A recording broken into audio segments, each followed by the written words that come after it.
Hey guys, Dom here, back again with an Elder Scrolls video. Now today I wanted to dive into the brand new remaster for the Elder Scrolls IV Oblivion.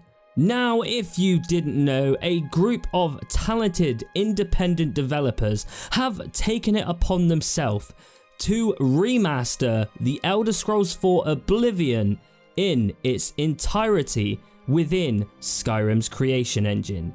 This title is called Skyblivion.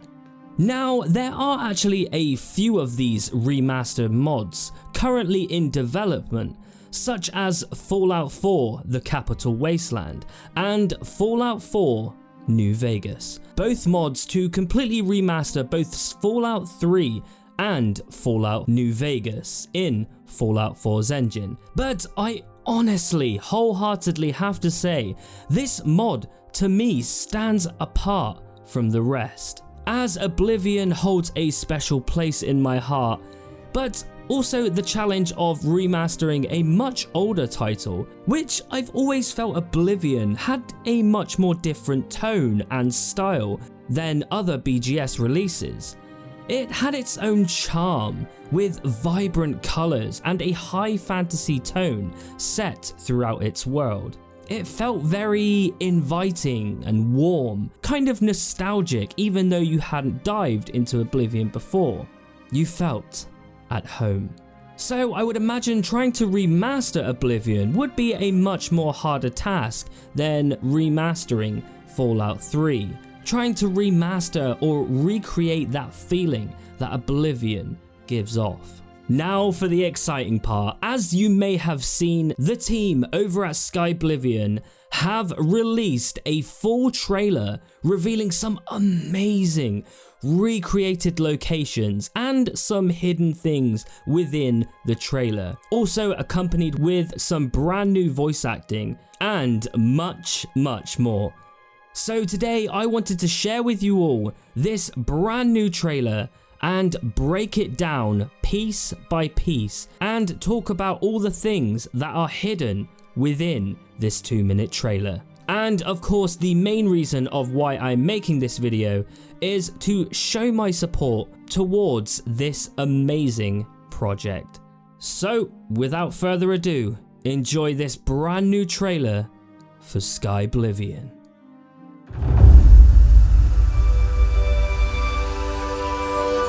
Cyrodiil, she is ailing. For centuries, the home of the Empire has been a province of peace and prosperity. But behind all the beauty, a danger is brewing, waiting for the opportunity to strike.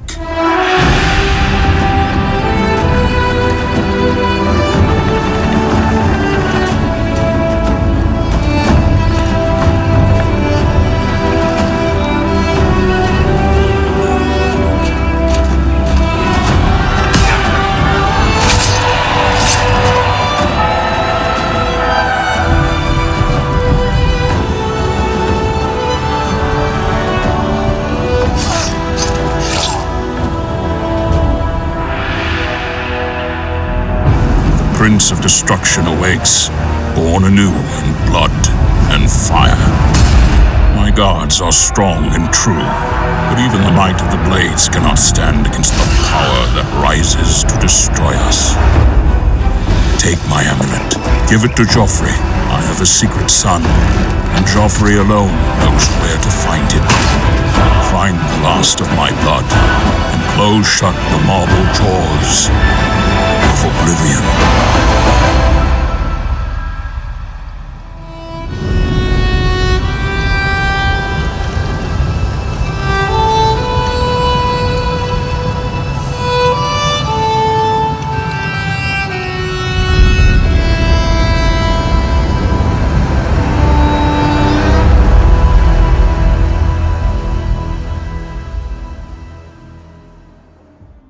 I mean, wow, what an amazing trailer. It just gets me so hyped every time I see this trailer. So as I said, we're going to now break this trailer down bit by bit.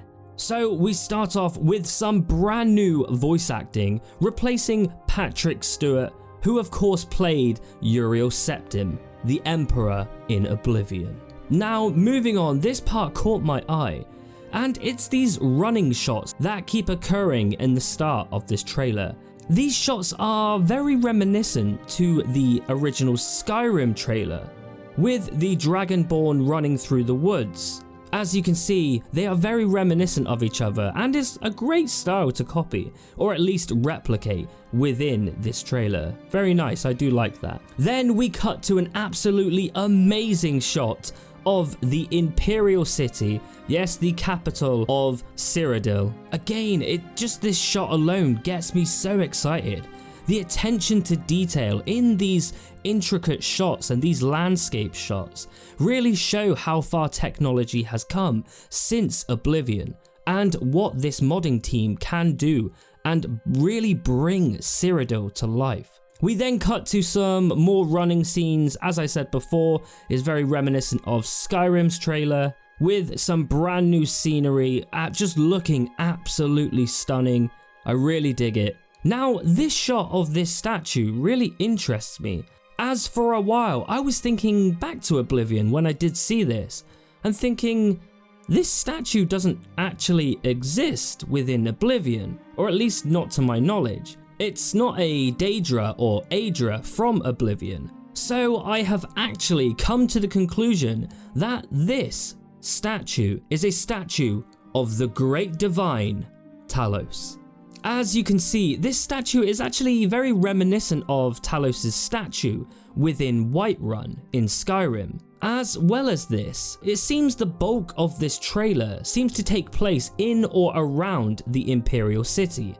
And while there is no Talos statue within Oblivion, there is, however, outside of the Imperial City, a way shrine of Talos. Now, I could be wrong on this, but it does seem with the location and with most of this trailer being set in or around the Imperial City, it's a good guess to think that this is actually a brand new statue of the Great Divine Talos. Now, moving on, we get our first look at an Oblivion gate, and I have to say, they've absolutely nailed the look and feel of these ominous gates to hell opening.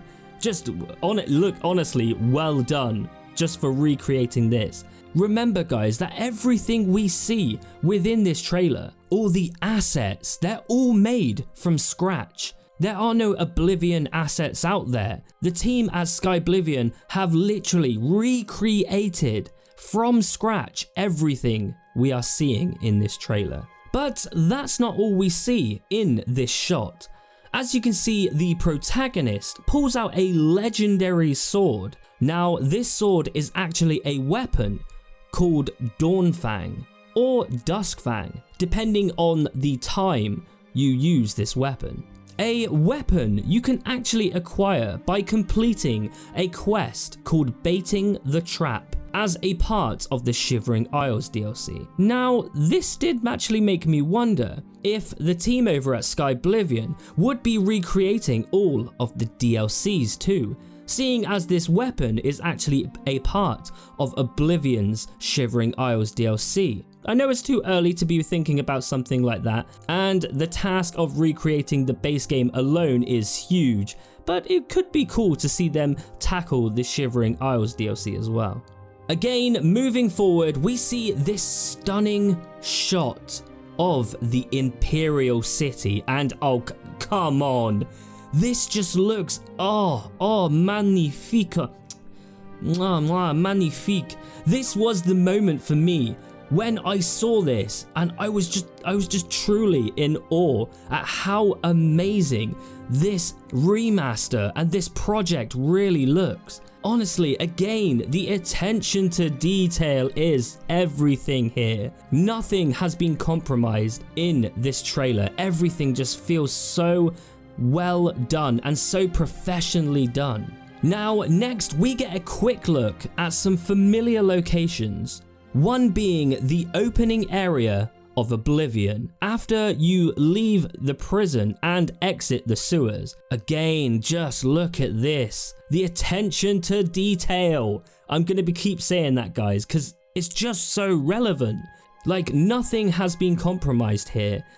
I played Oblivion on the live stream the other day, and looking at side by side how this remaster looks and how the actual game looks, just the little things, everything is here. Well done, guys. As we segue into a shot of one of Oblivion's biggest cities, Bruma. Now, Bruma for me has some amazing quest lines in them, some really memorable quest lines, and again, everything is here, nothing has been compromised, and it just looks stunning. I just can't wait to dive into this. Now, this shot actually has a few things hidden within this shot. We head to the docks of Anvil, and as we can see, our character is wearing a stunning new version of Legion armor, which absolutely looks incredible. I love how the light glistens, how everything seems so smooth, complemented by the new fluid motion and physics within this remaster. Everything just looks so smooth, so sexy. You never thought I'd say that about Oblivion, but it just looks so good. Now, in the background of this shot, we can see the ship, the Serpent's Wake. A ship we can actually board during the quest line, the Ghost Ship of Anvil, where we have to retrieve a crystal ball and all manner of hell breaks loose, and it gets kind of creepy. It's a good quest line. Now, opposite this ship, we can also see the merchant store, Lily's Quality Merchandise, another location tied to a quest, and it's the quest line where you have to do security for a store and you kind of hide out in a store overnight because the store itself keeps getting robbed and you have to deal with the thieves. Now, up next, we get a glimpse of Tamaka's vineyard just on the outskirts of Skingrad. We also see our first glimpse of Skingrad as well. Oh, dude, come on, the attention to detail. Everybody say it in the comments. Seriously, the attention to detail, the flags, the way everything just feels so familiar. It looks just stunning. Then we get another shot of our protagonist, this time wearing a full suit of ebony armor, which again looks so much more better than the original. I really love this redesign here, and to be honest, all of the redesigns for this game, a lot of the armor sets that you can see on their website, I will leave their website down in the description below. You can see the designs for suits of armor and suits for like the Dark Brotherhood for say. Everything just feels so familiar, but it feels like it's reached its full potential, and I can really dig that. Accompanied by this ebony armor, we can see a quiver of iron arrows, again being redesigned and fleshed out more. Now, as we can see through this, our character is walking down the market district within the Imperial City. We also see a few stores in the background. Again, everything is where it should be, including the store Rindir's Staffs. Now, this is actually a clever setup for a future clip within this trailer. We also see the statue of Uriel Septim III. Again, a great attention to detail. Everything is where it should be.